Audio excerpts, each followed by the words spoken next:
स्त्री, ती एक आई आहे, ती एक बहीण आहे, ती एक चांगली मैत्रीण आहे, ती एक गृहिणी आहे. ठळक वार्ताच्या तमाम दर्शकांना महिला दिनाच्या शुभेच्छा.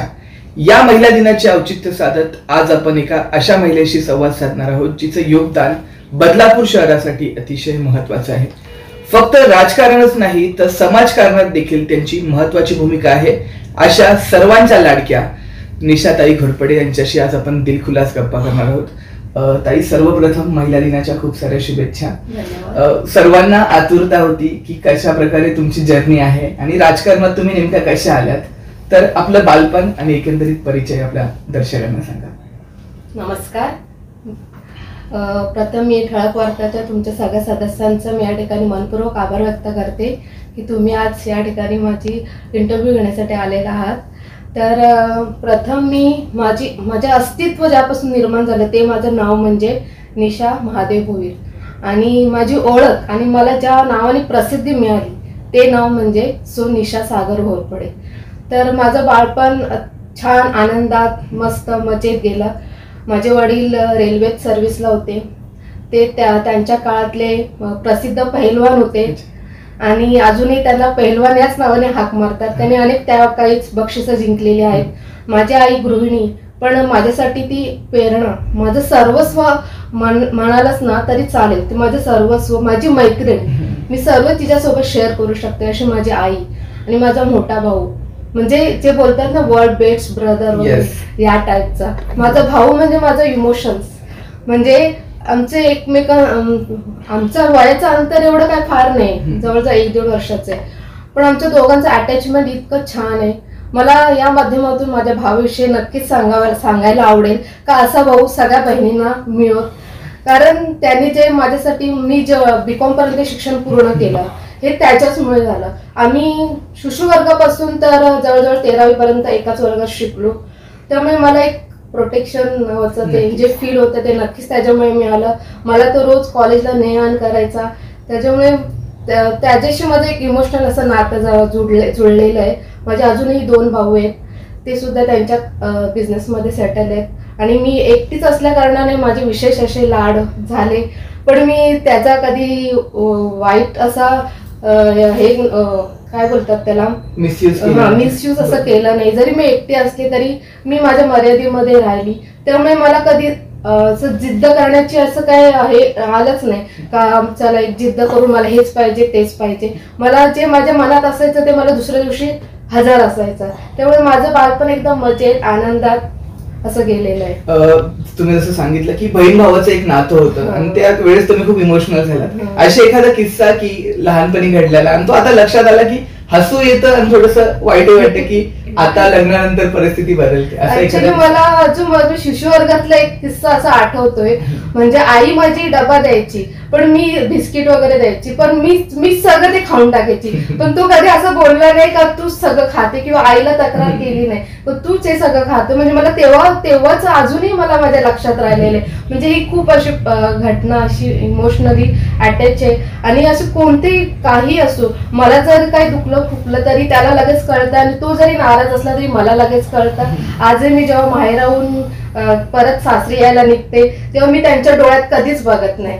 कारण का मी ऑटोमॅटिकली ते सुद्धा त्यांच्या सुद्धा डोळ्यात पाणी भरतं आणि मी सुद्धा मग रडायचं थांबत नाही. शेवटी गाडीत बसल्यावर ते अश्रू बाहेर निघतात. जसं की तुम्ही सांगितलं घरात पहिलवानाचं वातावरण होतं कारण वडील तुमचे पहिलवानच होते. तर मग अशा वेळी तुम्हाला कधी तालिमीत मध्ये किंवा असं कधी प्रसंग आला की बाबा म्हटले की नाही तू पण एकदा ट्राय कर किंवा असं कधी काही झालं नाही. कारण त्या वेळेस कसं होतं, मुलींना एवढं त्या ह्याच्यामध्ये त्या क्षेत्रामध्ये एवढा वाव नव्हता. मला वाटतं आता 4-5 वर्ष झाली मुलींना त्या क्षेत्रामध्ये तेवढा वाव मिळत चाललाय, स्पेशली आपल्या महाराष्ट्रात. कॉलेज बद्दल बोलूयात आपण. कुठे घेतलं तुम्ही शिक्षण? आणि माझं 1ली ते 10वी पर्यंतचं शिक्षण गावदेवी विद्या मंदिर या शाळेत झालं. त्याच्यानंतर 11वी-12वीचं शिक्षण मी जोंधळे ज्युनियर कॉलेज येथे घेतलं आणि त्यानंतर माझं BComचं शिक्षण मी प्रगती कॉलेज इथे घेतलं डोंबिवलीला. तर असं एकंदरीत माझं शिक्षण झालं.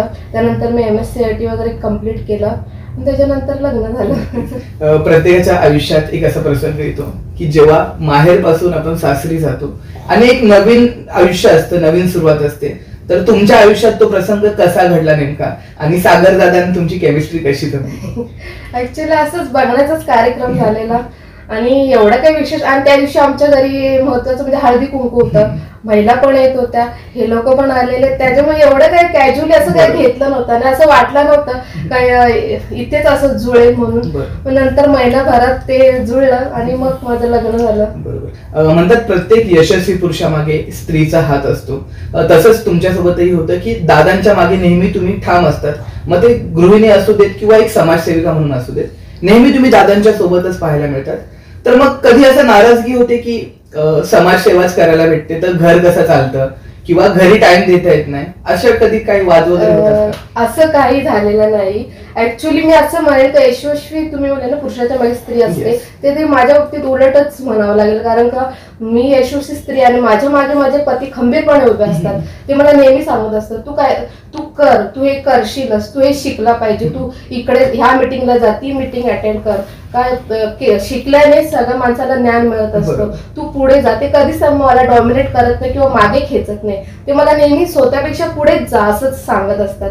आणि जेव्हा मी लग्न झाले आणि घोरपडे कुटुंबियात आली सून म्हणून, तर आमच्या आई दीर म्हणजे सासरे होते पण त्यांचा सहवास आम्हाला काही जास्त लाभला नाही. 6 महिन्यानंतर ते एक्सपायर झाले.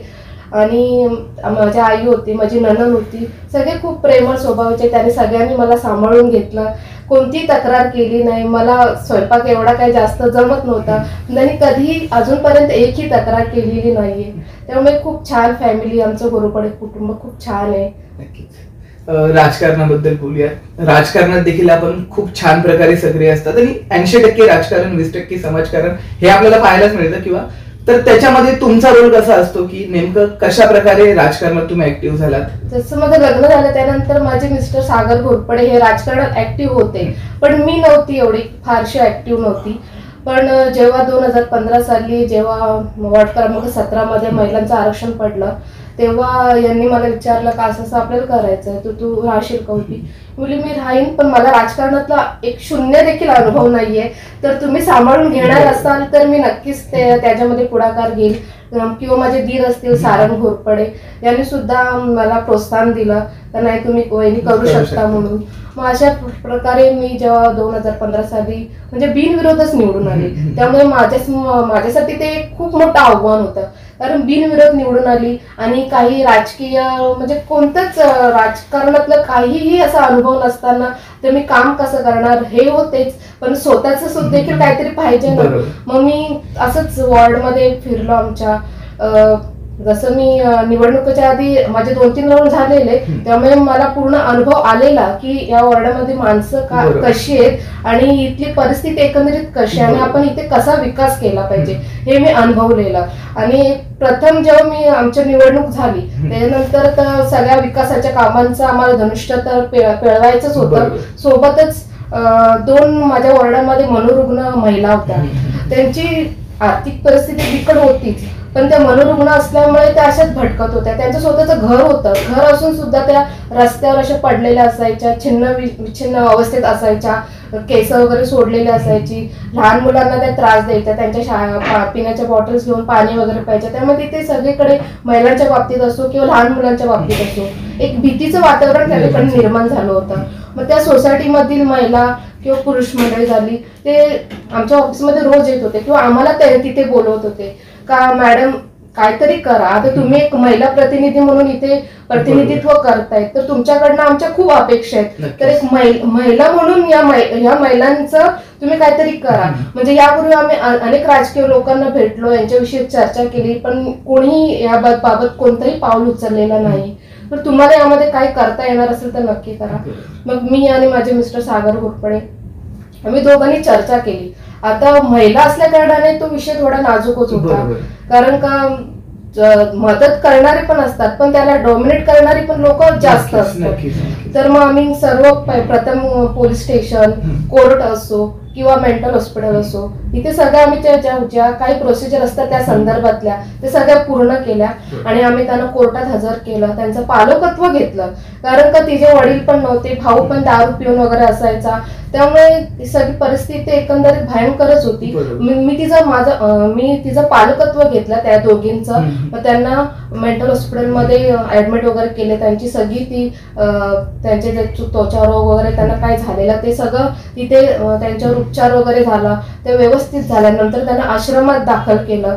आता त्या व्यवस्थित आहेत दोघी पण, त्यातली एक आता एक्सपायर झाली, पण दुसरी छान आता पुन्हा बँकेत लिपिक या पदावर रुजू झालेली आहे आणि ती छान तिचं आता रुटीन चालू झालेलं आहे. म्हणजे मला समाधान या गोष्टीचं वाटतं की ज्या 2 महिला ज्या कधीही म्हणजे अशा रस्त्यात पडून कधीही त्या गेल्या असत्या, पण आमच्या प्रयत्नामुळे कुठेतरी त्यांचं भलं झालं, त्यांना जीवनदान मिळालं, त्यांचा आशीर्वाद आमच्यासाठी खूप काही देऊन गेलं. एवढं मला या ठिकाणी खूप सांगावं असं वाटतं. आणि महिलांसाठी तर मी तर नेहमीच कार्यरत असते. म्हणजे माझ्या महिलेला काहीतरी रोजगार मिळावा किंवा ती स्वतःच्या पायावर उभी राहावी, सक्षम बनावी, यासाठी माझा नेहमीच पुढाकार असतो.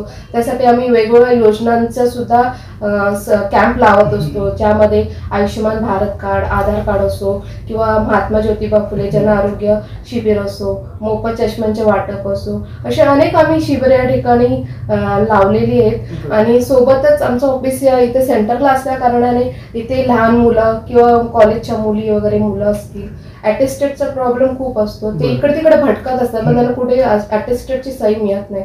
पण आमचं ऑफिस एकमेव असं आहे की जिथे कोणीही विद्यार्थी आले, कोणीही मुलं आले तरी ते त्यांचं काम झाल्यापासून अजूनही गेले नाही. आमच्या ऑफिसमध्ये पार बेळवली, मांजरली, आपलं बदलापूर गाव असो, बॅरेज रोड असो, सगळीकडचे विद्यार्थी येतात आणि त्यांना आम्ही कधी निराश म्हणून पाठवलेलं नाहीये. आणि सोबतच असे गरजू लोक सुद्धा येत असतात. पण मला ठळक वार्ताच्या माध्यमातून एक गोष्ट नक्कीच सांगावीशी वाटते की जे लोक येतात ऑफिसमध्ये मदत मागण्यासाठी, पण नंतर आम्ही चौकशी केली का ते बऱ्याच वेळा खोटं असतं. तर असं मला या माध्यमातून सांगायचं आहे की मी खरंच म्हणजे गरजू माणसं असतात त्यांच्यापर्यंत जी मदत पोहोचायला पाहिजे ती पोहोचली जात नाही. तर अशा लोकांनी थोडं हे करायला पाहिजे का खोटं बोलून आपण किती पैसे लुबाडणार किंवा किती हे करणार आहोत, पण जे गरजू लोक असतात त्यांच्यापर्यंत ही मदत पोहोचली जात नाही. त्यामुळे असं आमच्या बाबतीत भरपूर वेळा झालेलं आहे, फसवणूकच झालेली आहे अक्षरशः, असं बोललं तरी काही हरकत नाही. जर आपण पाहिलं तर एक जीवनदान त्यांनी दिलेलं आहे की कालपर्यंत जे रस्त्यावर फिरत होते परंतु त्यांना एक नवीन जीवनदान देऊन एक नवीन आयुष्य दिलं. आणि हे पुण्याचं काम म्हणेल मी की इतकं मोठं कार्य तुम्ही केलं की पूर्ण फॉलोअप घेतला, ट्रीटमेंट घेतली, लिगली जी प्रोसेस होती ती पण केली आणि अखेर त्या एका चांगल्या पोस्टवरती आहे. तर खरं अभिमानाची गोष्ट आहे आम्हा तमाम बदलापूरकरांसाठी की तुम्ही एवढ्या छान प्रकारे त्यांना कोऑर्डिनेट करून एक नवीन आयुष्य दिलं. बदलापूरच्या विकासाबद्दल बोलूयात आता आपण, कारण विकासाचा मुद्दा आला की कोणीच बोलत नाही आणि विषयांतर होतं. तर ह्या वॉर्डाबद्दल आपण बोलूयात की नेहमीच तुम्ही महिलांसाठी सकारात्मक कार्यक्रम असतात, मग ते रोजगाराचा विषय असेल किंवा सांस्कृतिक किंवा सामाजिक कार्यक्रम असेल, आणि एक तुम्ही बांधिलकी महिलांमध्ये जपून ठेवले की कार्यक्रम असेल की त्या कार्यक्रमाला गर्दी आपल्याला हमखास पाहायला मिळते.